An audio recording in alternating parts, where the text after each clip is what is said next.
লোকসভা ভোটে প্রার্থী হতে চলেছেন সুমিতা পোদ্দার গুপ্তা। তিনি বনগাঁ লোকসভা কেন্দ্রে নির্দল হয়ে ভোটে লড়বেন। মতুয়া সমাজে সুমিতা দেবীর একটা ভালো প্রভাব আছে। তিনি মতুয়া মাতা নামে খ্যাত। সারা বছর বিভিন্ন সমাজমূলক কাজের সঙ্গে যুক্ত থাকেন। আজ বারাসাত ডিএম অফিসে নমিনেশন পত্র জমা করেন। প্রায় ৫,০০০ মতুয়া ভক্তদের নিয়ে এই নমিনেশন জমা দিতে সুমিতা দেবী আসেন। বিস্তারিত জেনে নেব তার কাছ থেকে। বারাসাত থেকে নিজস্ব প্রতিনিধি বঙ্গ সংবাদ।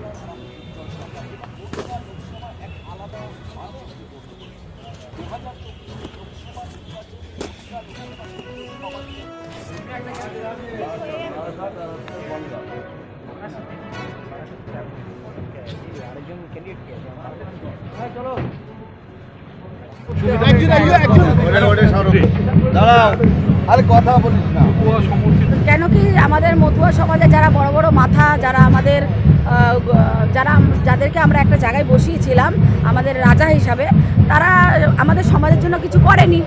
তাই আমাদের মনে হলো যে আমাদের নিজেদেরকে এবারে দাঁড়ানো উচিত। একসময় শান্তনু ঠাকুর বলেছিলেন কয়েকটা দিন আগে যে মতুয়ারা এরকম কাউকেই সিলেক্ট করেনি, এবং আপনাকে বলা হয়েছিল যে উনি 500 ভোট পাবেন কিনা সন্দেহ। সেক্ষেত্রে আপনার কি প্রতিক্রিয়া? ওনার যেটা ভালো লেগেছে উনি বলেছেন, আর স্বয়ং গুরুচাঁদ ঠাকুর রাজনীতি করে গেছেন, তো তানারই দর্শন আদর্শে আমরা পথ চলছি। এবার বাকি আমার ঠাকুরের আশীর্বাদ। আপনি কি বলবেন? আপনাদের নিঃশর্ত নাগরিকত্ব দাবি না? হ্যাঁ, নিঃশর্ত নাগরিকত্ব দাবি করেছিলাম। কয়েকদিন আগে শান্তনু ঠাকুর ঘোষণা করেছেন যে মতুয়া সম্প্রদায়ের 10,000 মতুয়া ইতিমধ্যেই আবেদন করেছে। পুরোটাই ভুল, পুরোটাই মিথ্যা, ভুল কথা।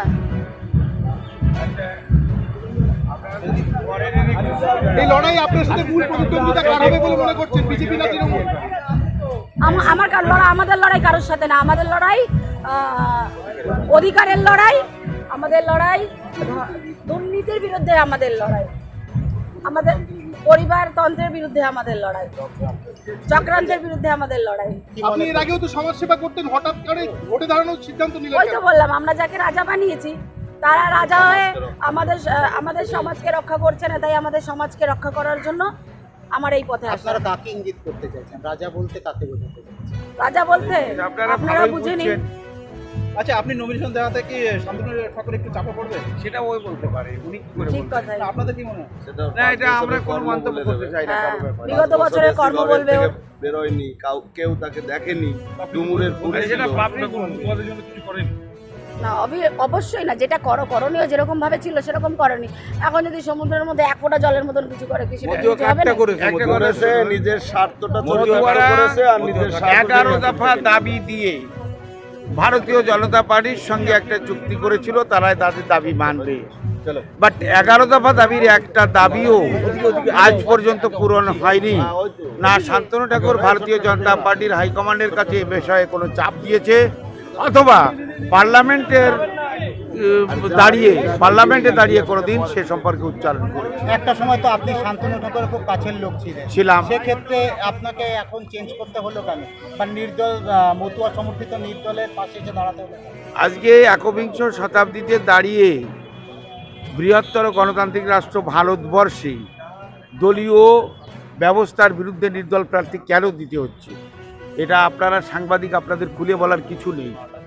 এই দলীয় রাজনীতির কারণে সমস্ত দুর্নীতি, লুট, তরাজ, হত্যা, ধর্ষণ সবই হয়েছে। এর আড়ালে মানুষকে চেতনা দেওয়ার জন্য আর অত্যাচারিত দলিত সমাজ, মতুয়া, রাজবংশী, আদিবাসী, যত পিছিয়ে পড়া সমাজ, এই সমাজের জন্য কেউ তাকায় না। আমাদের ভিতর থেকে যারাই নির্বাচিত হয়ে যায় তারা দলদাস হয়ে যায়। সুতরাং জনগণকে আশ্বাস দিলানোর জন্য যে আজকে জনগণকে বেছে নিতে হবে জনতার মধ্য থেকে একজন ভালো মানুষকে। আর গুরুচাঁদ ঠাকুর একটা কথা বলেছিলেন তার বলার পূর্বে, যে আমার অসমাপ্ত কাজ পূর্ণ করবে আমার বাবার ভক্তরা, আমার রক্তের কেউ করতে পারবে না। তাই বাবার ভক্তদের মধ্য থেকে আজ বহুদিন পর একজন নেত্রী সামনে উভরে এসছেন। সুমিতা পোদ্দার রূপে তিনি এই জাতির কাণ্ডার হিসাবে আমরা তাকে আপনাদের সামনে প্রেজেন্ট করছি। আপনার নাম? অরবিন্দ বিশ্বাস। আপনি কি করেন? আমি এখন আর কিছুই করি না, অপায়াস মতো হয়ে গেছি, চলতে ফিরতেও পারি না। এই